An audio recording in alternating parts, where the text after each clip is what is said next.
Hi guys, happy Monday. Today is Monday and I hope everyone had a lovely weekend. I didn't get to go out with my telescope like I planned because the weather was so bad, but that's okay, there'll be loads of other days. So I hope you guys all enjoyed talking about the solar system with me, because I did, and well done to everyone who's made their cool solar systems. Amelia and Shane were making theirs yesterday and sent me a little picture. So I'm so impressed with the amount of work everyone has done. And if you haven't done a solar system, it's not too late. You could start one this week maybe. So this week we're going to have a chat about what happened after the planets formed. So we know up in space where our sun is, millions of years ago, scientists believe that there was a big bang. I hope I got you. They say there was a big bang, and that's what caused the planets to form. And as they cooled down, they started to take shape. Sphere. So the planets cooled down and made our lovely sphere shape. When our planet cooled down 4.5 billion years ago, it had one big supercontinent. Can anybody remember the name of it? Pangaea. Good job. So our world had cooled down and there was water and land on it. And all the land was together, which made our supercontinent called Pangaea.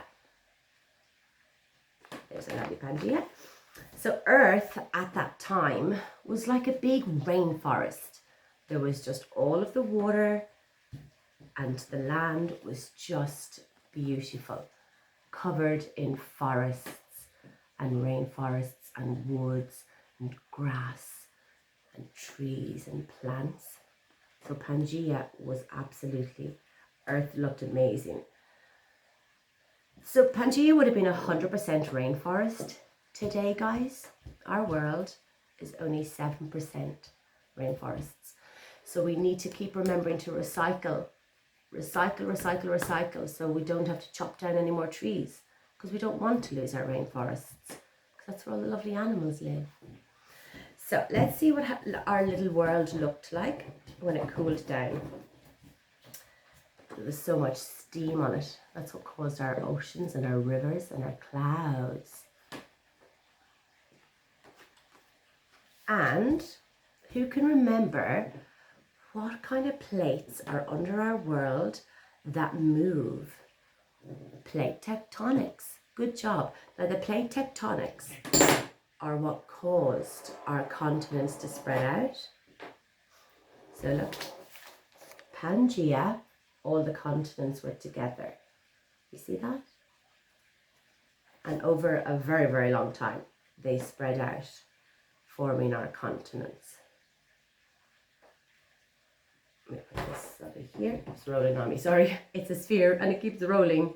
So I just got to done this. Ta-da! Our beautiful world. Now, so on our world, before there was anything else, before us, before the dinosaurs, before anything, and when it had just cooled down, the plate tectonics moved and caused all our mountains. And who knows what these are? Volcanoes. These are all the formation of planet Earth. Now, in the ocean is where they say life began.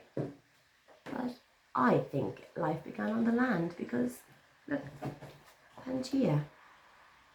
Isn't trees alive? Trees are alive. Volcanoes are alive. But anyways, we won't argue with the scientists.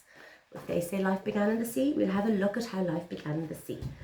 So that's our lovely Pangaea. Now, in the oceans, after millions of years, little cells were there that kind of look like this. And when these cells joined together, lots of sea life began. The oceans were full just gorgeous sea life. Look, jellyfish. Jellyfish are like the oldest animal to be alive. They're older than the dinosaurs.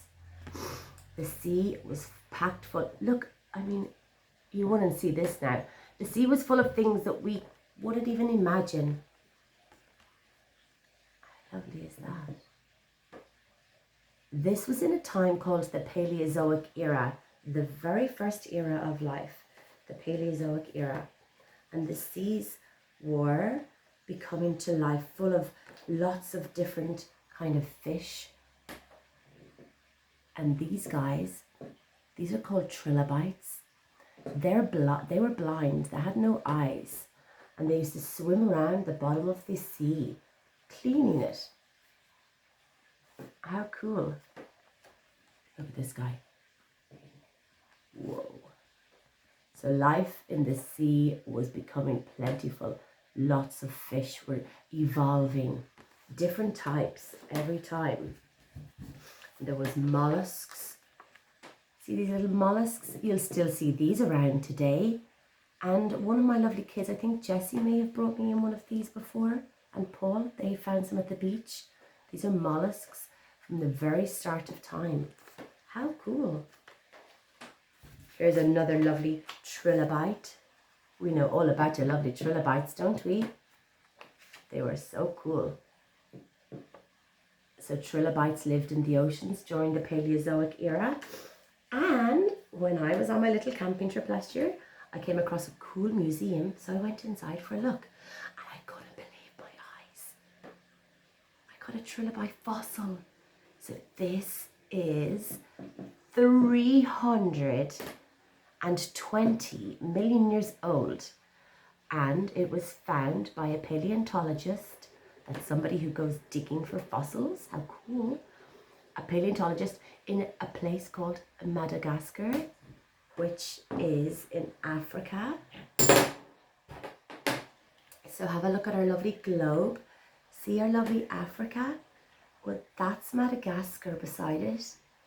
And that's where this little fossil was found. So he would have been swimming around the oceans there. And then when he died, he went into the earth, and then he was found by a cool paleontologist, which would be a cool job to have. So that's our lovely trilobite fossil. I'm so excited to get that. It's 320 million years old. That sure is an old fossil.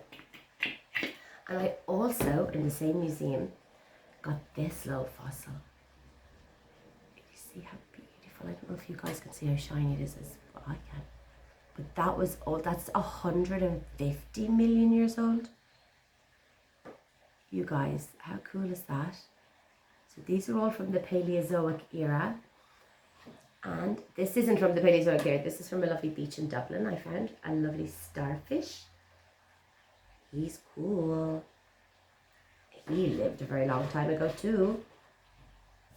And another thing that was in the bottom of the oceans, plentiful of them, were sea sponges. Sea sponges are so soft. You see? And they're lovely. They were at the bottom of the ocean, and loads of them. And divers go down and get them now. This is what they're like. You know, I would have had some of these at school for doing our lovely squeezing exercises. So a sea sponge from the bottom of the ocean. Cool. Another thing what was swarming the seas around that time were jellyfish. Jellyfish are super cool. So today I'm going to make a jellyfish, if that's okay with you guys. I'm going to make a lovely jellyfish. Now I didn't go to Mr. Price or anything because it's time to start recycling and using what we have at home, because we need to save our planet and stop them chopping down our trees, because our rainforests are becoming less and less. So today I'm going to make a jellyfish, and you guys can make one too. So go find something. Ask mommy, I need something from the recycling. I found this, just an empty container, and I'm going to make my jellyfish with this. And then tomorrow and the next day I can put on his lovely tentacles. So that'll be cool. So get your lovely things ready if you're going to get your painting a jellyfish with me now. Jellyfish, there's lots of different colours. Some are see-through Some are yellow, some are bright pink. I've chosen to do my jellyfish yellow, a luminous yellow. And in Irish, we call yellow bouillie. And in French, we call it jaune. So we are learning loads of lovely Irish, lovely French, and for jellyfish. So I'm going to paint my lovely container with my lovely yellow, with my lovely bouillie. Has anyone ever seen a jellyfish? I've seen tons. I mean, the biggest one, I was on holidays in a place called Morocco, just at the top of Africa. And I mean, the biggest, his head was about that size. I said, whoa! I didn't stand on him because even when they're dead, they can still sting you.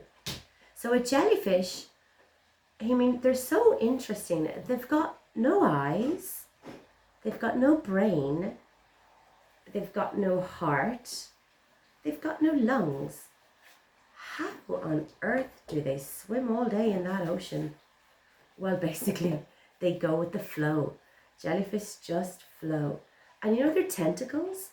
No matter how fast they're swimming or moving, should I say, they never get tangled up. That is so cool. Now, I mean, we all know how important our hearts are. Our heart is in here, and our heart pumps blood all around our bodies. A jellyfish hasn't got any blood, so that's why he doesn't need a heart. And to breathe, we use our lungs. A jellyfish hasn't got any lungs because his skin is so light that he can breathe through it without any lungs. So lucky jellyfish. There are thousands of different types of jellyfish in the world, guys. So this is going to be my one. And the most dangerous one is the box jellyfish. It's got like a cubed shape. Now, I have read that he has eyes, so maybe some jellyfish have eyes. But our little guy here, I'm going to have him with no eyes, no heart, no brain, no lungs. And he just floats. The current, guys, that's the waves. The current brings him along. It'd be kind of cool just to go with the flow. Where am I going to end up today? What can eat jellyfish? Not many things. Well, I mean, sharks can eat jellyfish. Penguins can eat jellyfish. Sea turtles can eat jellyfish. But mainly they're at the top of the food chain, which means they eat everything else. Now they do have a mouth, which is would be up in here, and their tentacles they use to sting their prey. So when they sting their prey gets shocked, and then they gobble it up into their lovely mouth. They don't have teeth, but I have read that some jellyfish have teeth. So our little guy's got no teeth. He's got no eyes. He's got no brain. He's got no lungs. He's got no body. Hey, he's got us now, hasn't he? So there's a lovely jellyfish. I'm going to add more things tomorrow when it dries, and I probably might give it a second coat. See my plastic container that I am recycling to save our planet. Recycle things. You don't need to go to the art shop. Got tons of art at home. So there's our lovely jellyfish, which swam in the seas during the Paleozoic era, the very first era of life. There's another different type of trilobite they would have evolved over time. Things that started out evolved and got cooler, and maybe trilobites didn't have eyes at the start and ended up with eyes. Evolution gave them what they need to survive in that scary but cool ocean. So let's do a little sounds today, guys. You did great at your sounds last week, so I'm so happy with you. So let's jump over here. So last week we did so many cool sounds. Who can remember? We did puh. We did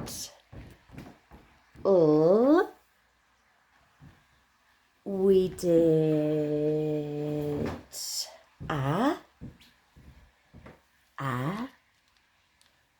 we did Where's n? There you are. We did ant, and we made the word planet. So let's do some lovely new sounds today so we can start building some words. So today's sound is going to be b. B. And this is how we write b.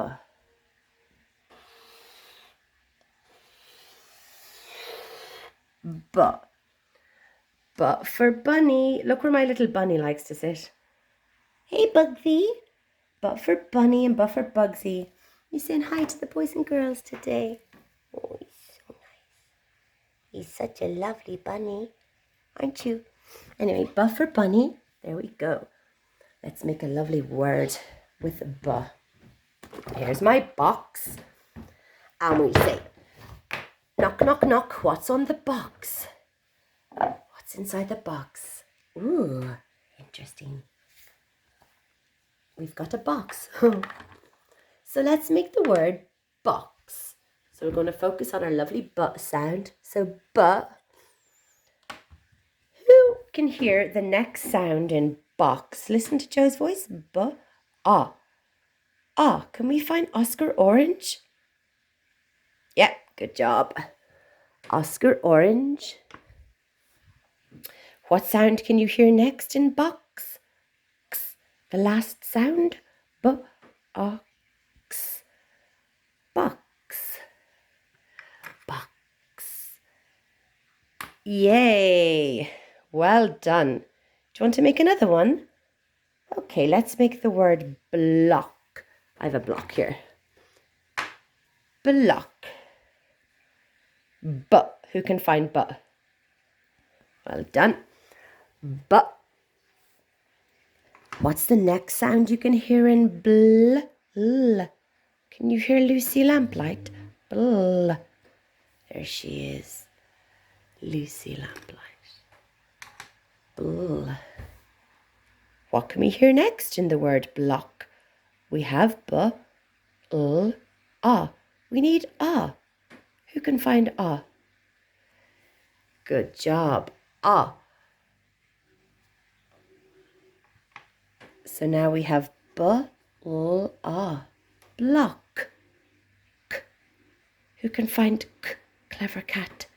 K. Well done. Block. And we also need a kick and keen because remember we talked about them being the same sound. Good job, guys. So you've made two lovely words. Box. Box. And block. Well done. You guys are getting super duper good at your sounds. So impressed with you. So let's talk about, we'll just finish up what we were talking about today. So we were talking about when the planets formed. And we call it evolution. Evolution was recognized by a guy called Charles Darwin a very, very long time ago. And it was his lovely theory.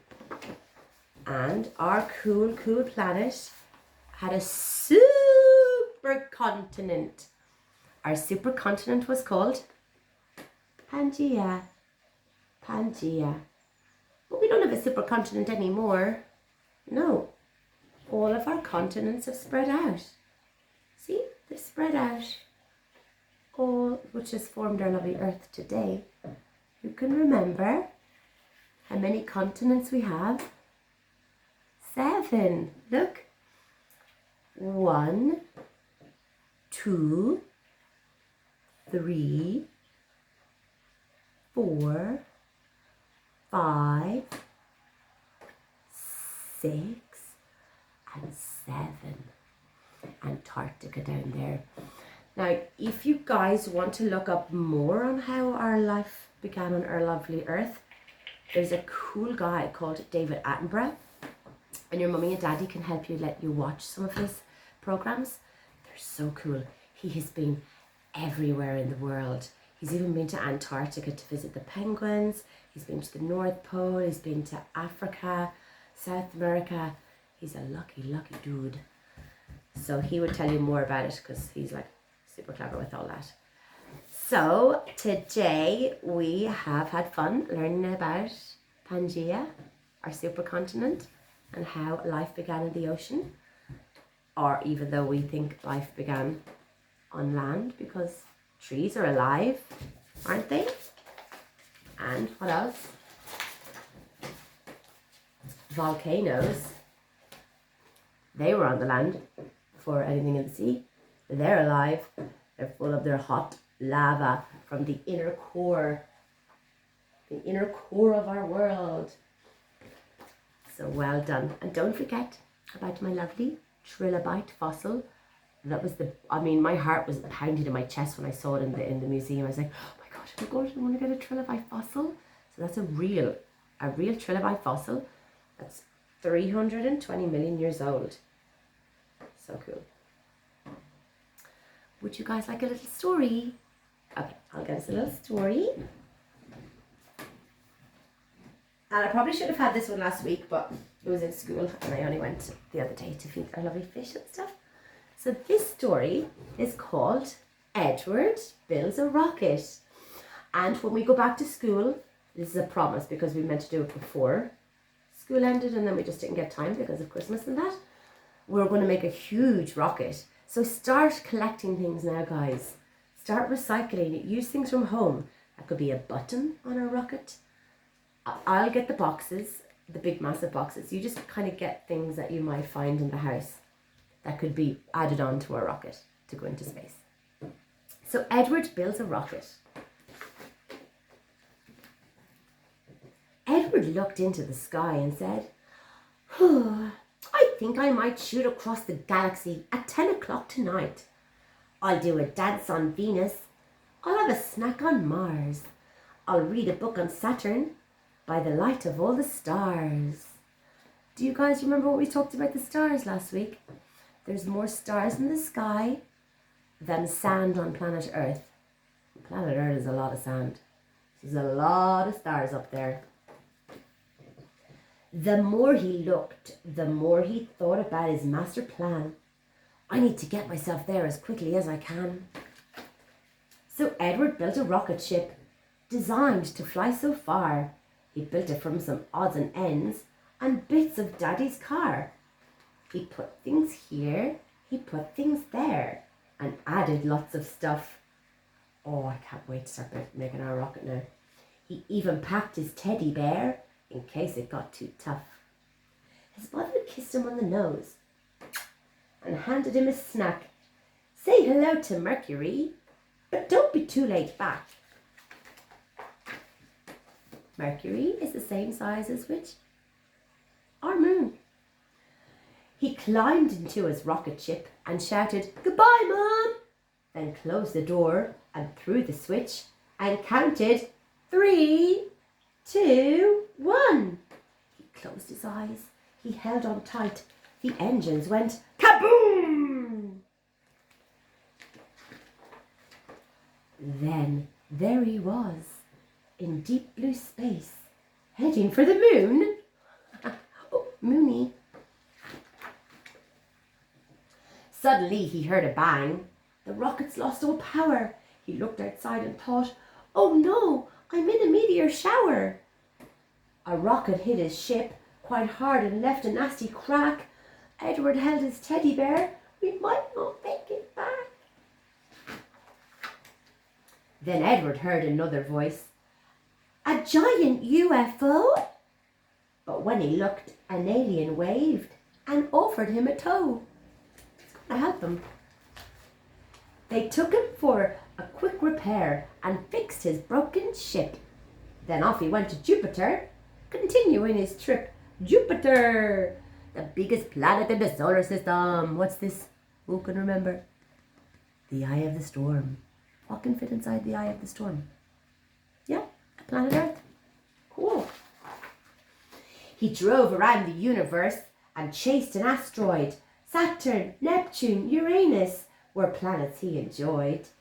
He waved at passing astronauts. Oh, there's our astronaut. He waved at passing astronauts and steered past satellites. He headed for the Milky Way to look at all the sights. By now his fuel was getting low. He saw Earth's blue sea. He turned around his ship and said, "Now, that's the place for me." So he and Teddy dropped to Earth, strapped tight into their seats. He pulled a cord that launched a chute he made from Mummy's sheets. He floated down through fluffy clouds and rode onto the breeze. Then finally he saw his house and landed in the trees. Cool. He ran into his mother's arms and said, "I've touched the sky. I've made 1 billion stars, my friends." And Mercury says hi. Mercury, the smallest planet, small as Earth's moon. The end. I hope you liked that story. And I hope you liked the little story of how life began on our lovely planet Earth, the very first era called the Paleozoic era. And we will talk more about that tomorrow, and we'll finish our jellyfish. So until tomorrow, goodbye. And Jojo loves you. See you soon.